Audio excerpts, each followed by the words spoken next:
10에서 20g 정도의 LPG 가스가 남을 수 있다는 사실. 그런데 여기에 무작정 송곳이나 못등으로 강한 충격을 주면 순간적으로 용기와 마찰을 일으켜 스파크가 일어나게 되고, 결국 통 안에 남아있던 가스와 이 스파크가 만나 폭발 사고로 이어질 위험이 높아지는 것입니다. 그렇다면 실제로 부탄가스 용기에 못질을 할 때 어떻게 스파크가 일어나는지 확인해 보겠습니다. 먼저 부탄가스 용기는 안전을 위해 안을 다 비운 상태입니다. 자, 그럼 버리기 전 구멍을 내는 상황을 가정해 실험맨이 못으로 통을 찔러보도록 하겠습니다. 쉴 새 없이 판을 찌른 지 약 10여 분. 자, 여러분 보셨습니까?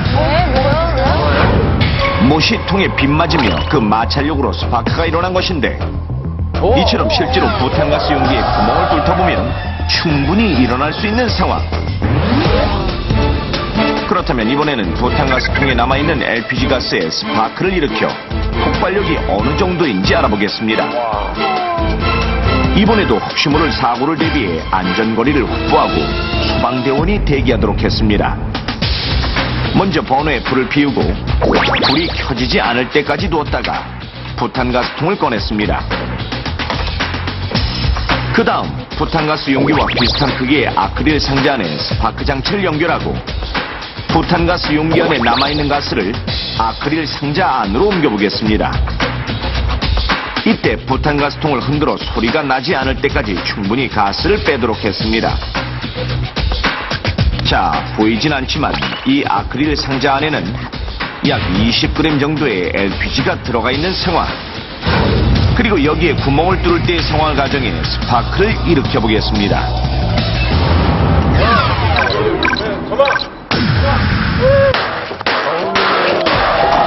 스파크가 일어나는 순간 굉음과 함께 폭발.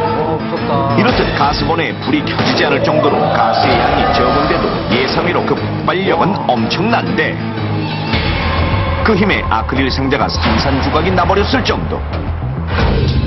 실제로 2007년 7월 울산에서는 40대 남성이 집 베란다에서 부탄가스통에 구멍을 뚫다 폭발해 화상을 입고 아파트에 불을 내는 사고가 있었고,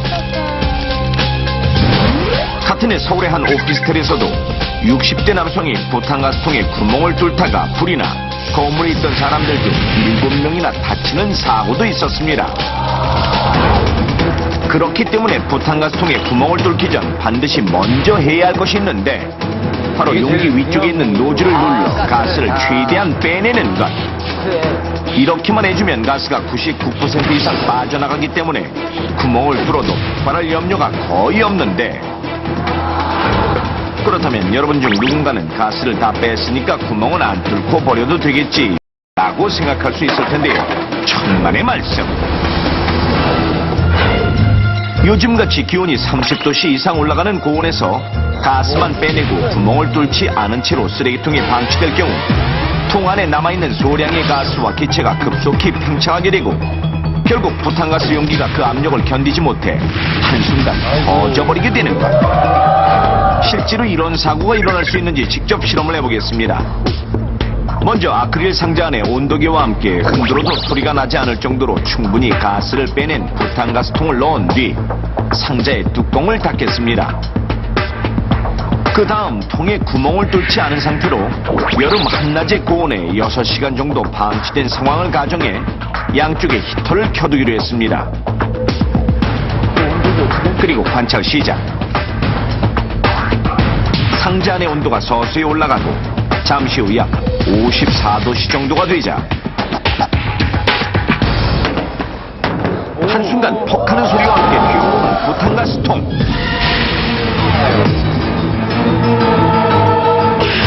히터를 끄고 용기를 꺼내 살펴보니 아크릴 통에 넣기 전보다 용기 윗부분이 불룩하게 튀어나와 있는 모습.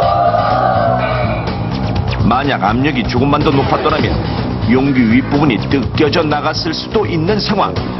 가스는 부탄가스라고 하더라도 잔가스가 남아 있을 수 있기 때문에 폭발할 경우 폭발력이 워낙 강해 화상은 물론 튕겨나온 가스통에 사람의 머리를 맞을 경우 사망에 이를 수 있을 만큼 치명적입니다.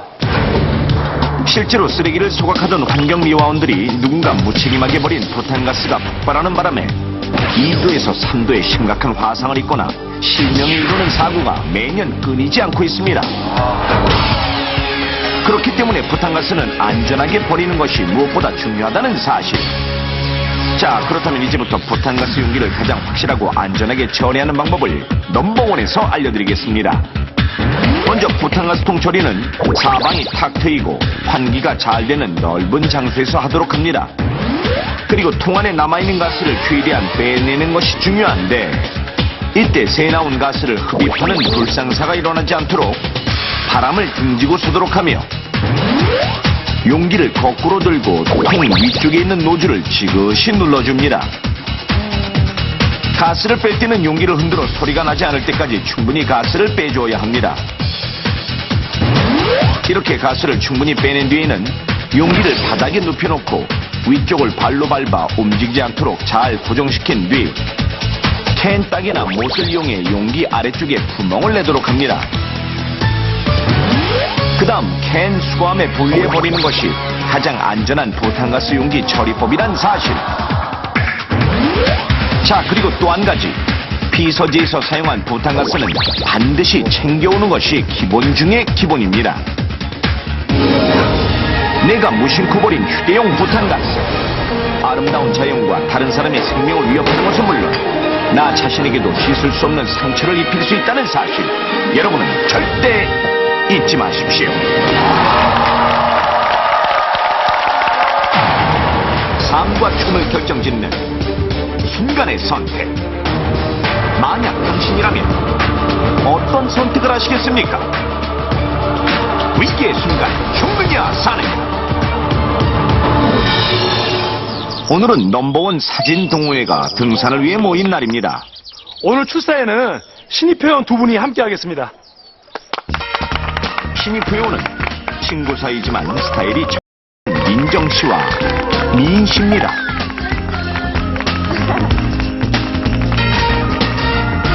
안녕하세요. 제 이름은 민정이라고 하고요. 네, 오늘 이렇게 좋은 날씨에 좋은 분들이랑 함께해서 너무나 기쁘게 생각합니다. 앞으로 잘 부탁드려요. 얼굴도 예쁘시고 말씀도 참 잘하신다. 다음은 미인 씨 차례. 안녕하세요. 미인이에요. 귀여워. 이름이네, 작가 이름. 장난치지 마세요. 아니, 이름이 미인이라고. 미인. 자, 그럼 한번 올라가 보겠습니다. 아름다운 민정 씨를 보고 첫눈에 반한 두 사람이 있었으니 바로 친구 사이인 승원 씨와 현빈 씨입니다. 민정 씨는 오늘부터 내 여자다. 어딜 형수님을 넘봐. 그래? 그럼 오늘부터 전쟁이야. 민정 씨.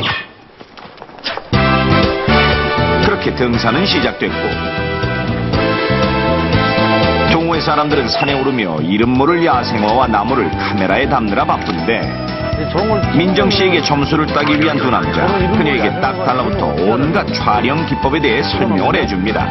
바로 그때 현빈 씨, 산속이 너무너무 어두워서 그러는데 그 밝게 찍으려면 어떻게 해야 돼요? 그거요. 좀 특이하시네. 그거 승원이 전문인데 승원이한테 물어보실래요? 승원 씨,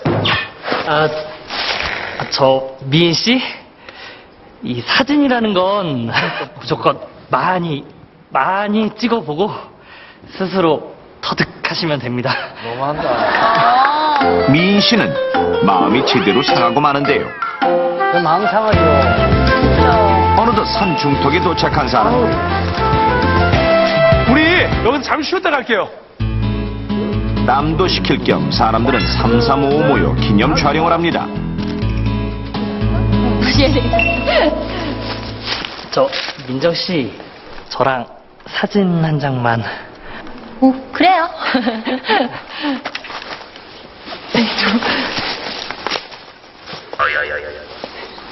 민 씨, 사진 한 번만 찍어주실래요? 네? 기분 나쁘겠다. 하나, 둘. 괜히 심수를 부려보는 미인 씨. 또다시 산에 오르는 넘버원 사진 동호회 사람들. 현빈 씨와 승원 씨는 민정 씨에게 잘 보이려고 애를 씁니다. 이런 모습에 질투를 느끼고 화가 난 미인 씨.